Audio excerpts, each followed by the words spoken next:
2026년 6월 11일 목요일 매일 성경 묵상을 시작하겠습니다.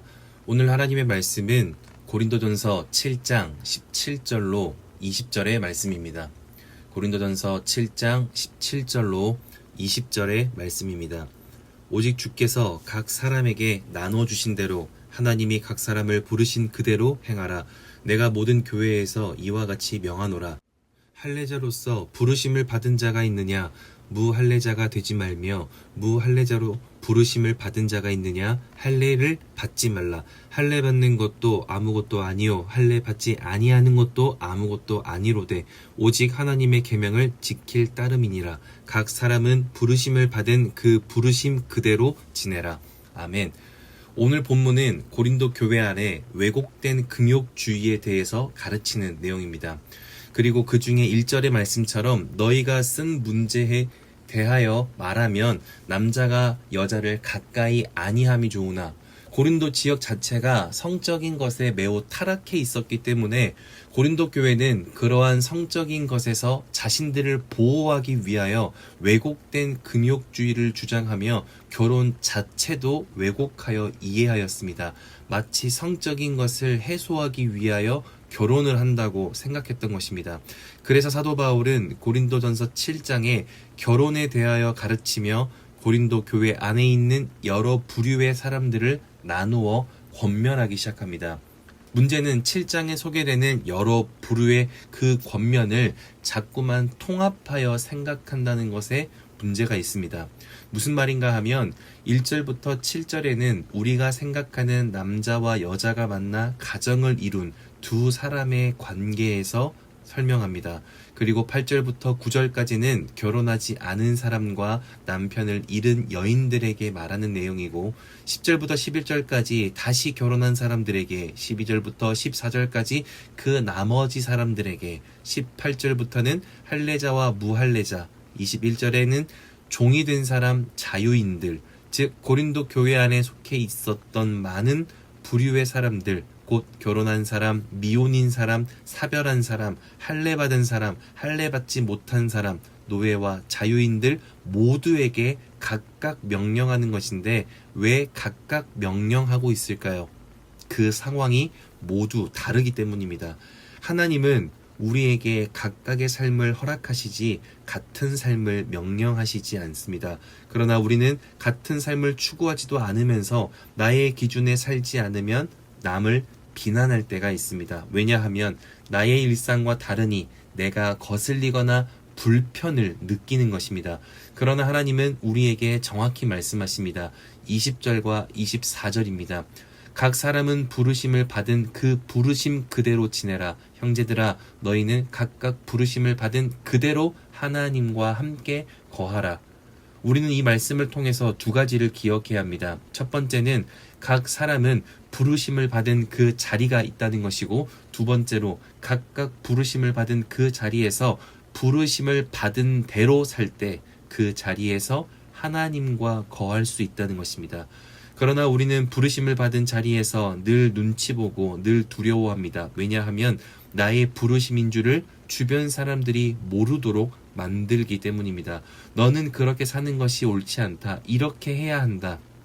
그래서 우리가 믿음 안에서 결단해야 할 중요한 의식은 나는 나의 부르심에서 나의 부르신 대로 살아야 한다는 것입니다. 지금 나는 나의 부르심의 자리에서 나를 부르신 대로 살고 있는지를 돌아볼 수 있길 바랍니다. 내가 나의 부르심대로 살고 있는지 어떻게 알 수 있는 것입니까? 그것도 두 가지 있습니다. 첫 번째, 6절에 보면 그러나 내가 이 말을 함은 허락이요 명령은 아니니라. 즉 사람의 권면을 명령으로 생각하며 살고 있는지 하나님의 말씀으로만 살고 있는지를 확인하는 것입니다. 사울마저도 하나님의 부르심을 받아 목회하는 사람인데도 불구하고 각각의 부르심대로 이렇게 사는 것이 좋겠다라고 말을 하지만 이것은 명령이 아니니 각각의 부르심대로, 즉 하나님이 보내시고 하나님이 요구하시는 그것을 따라 살아야 함을 강조합니다. 그런데 우리는 사람의 이야기를 내 인생의 명령처럼 여기고 그렇게 그것을 의지하며 사는 것처럼 보일 때가 많습니다. 누군가가 나에게 다가와서 너는 어떤 부르심을 따라 살고 있느냐 물었을 때 여러분의 가정에서, 여러분의 직장과 사업장에서, 그리고 교회 공동체와 일상에서 어떤 사람으로 그곳에 보내졌고 여러분은 무엇을 위하여 어떻게 살고 계시는지를 답하실 수 있겠습니까? 이것은 고민해보지 않은 사람에게는 절대 쉽게 터져 나올 수 없는 대답입니다.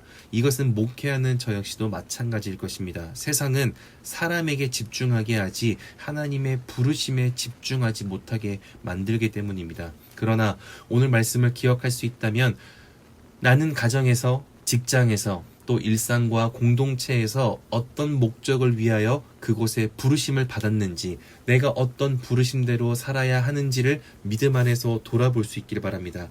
각각의 부르심대로 살아가는 그 믿음의 사람들을 통하여 부르심의 목적이 우리의 삶의 온전함의 역사로 이어질 줄을 믿습니다. 하나님의 부르심대로 내가 살 수 있는가를 알 수 있는 방법 두 번째는 하나님의 사람임을 나타내고 있는지를 돌아보는 것입니다. 24절에 보면 형제들아 너희는 각각 부르심을 받은 그대로 하나님과 함께 거하라. 여기에 하나님과 함께라는 이 말이 하나님의 곁에서라는 말로 결혼한 사람이든지 미혼이든지 이별했든지 종이든지 자유인이든지 할례자인지 아닌지 모두가 자기의 위치와 신분과 역할이 있지만 그 일을 하나님의 사람이 하고 있음을 주변 사람들도 나 역시도 인정할 수밖에 없는 삶의 모습이 드러나고 있느냐는 것입니다. 어떤 순간에도 홀로 있는 것이 아니라 하나님의 곁에서 살아가는 하나님의 사람이 있기에 우리는 그분과 동행하며 언제나 혼자 있는 삶이 아니라 함께하는 삶을 보여줄 수 있어야 합니다. 그러니 오늘 하루 이것을 확인하고 결단할 수 있길 바랍니다. 나는 사람의 바램을 따라 살고 있는가, 아니면 하나님의 부르심을 따라 살아가고 있는가? 그리고 나는 혼자가 아니라 하나님과 동행하고 있는 사람인 것이 보여지고 있는가? 혼자 살아가는 사람의 특징은 여러 가지가 있을 것입니다. 혼자 결정해야 하니 혼자서 급할 수도 있고 혼자서 고민에 빠질 수도 있고 어쩌면 혼자이니 외로워 보일 수도 있겠습니다. 그러나 다양한 모습이 있겠지만 쉽게 나타나지 않는 한 가지 모습이 있다면 행복한 것입니다. 누군가가 나를 인정해주고 누군가가 내 곁에서 나를 보호해주고 누군가가 내 곁에서 함께 웃어주니 행복함은 혼자 살아가는 사람에게 어울리는 감정이 아니라 고독이 더욱 어울리는 것입니다. 그러니 오늘 하루 하나님의 부르심대로 살아가며 하나님과 동행하기를 원한다면 하나님이 내 곁에 동행하고 계심을 믿고 의지하고 기억하며 지금의 삶에서 한 번 더 웃어낼 수 있길 바랍니다. 왜냐하면 우리는 홀로 살아가는 사람들이 아니라 나를 영원히 도우시는 구원의 하나님과 동행하는 사람이기 때문입니다. 그렇게 오늘 하루가 하나님이 허락하신 나의 부르심의 자리임에도 외롭게 살아가는 날이 아니라 사람과 상황과 상관없이 하나님과 함께 동행함을 기억하며 하늘의 평안으로 기쁨을 드러내며 살아갈 수 있는 웃음이 나는 복된 목요일 될 수 있기를 주님의 이름으로 축복합니다. 기도하겠습니다. 사랑이신 아버지 하나님, 오늘도 말씀으로 우리의 삶을 결단하게 하시니 감사합니다.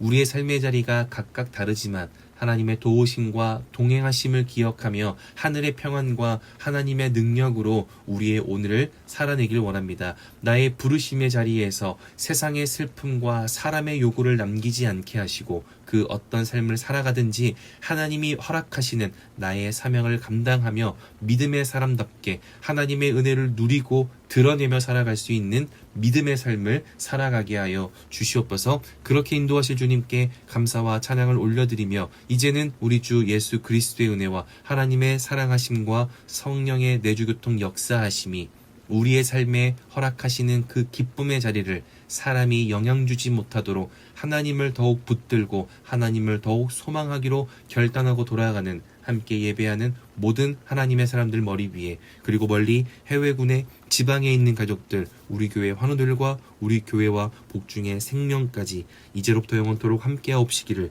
간절히 축원하옵나이다. 아멘.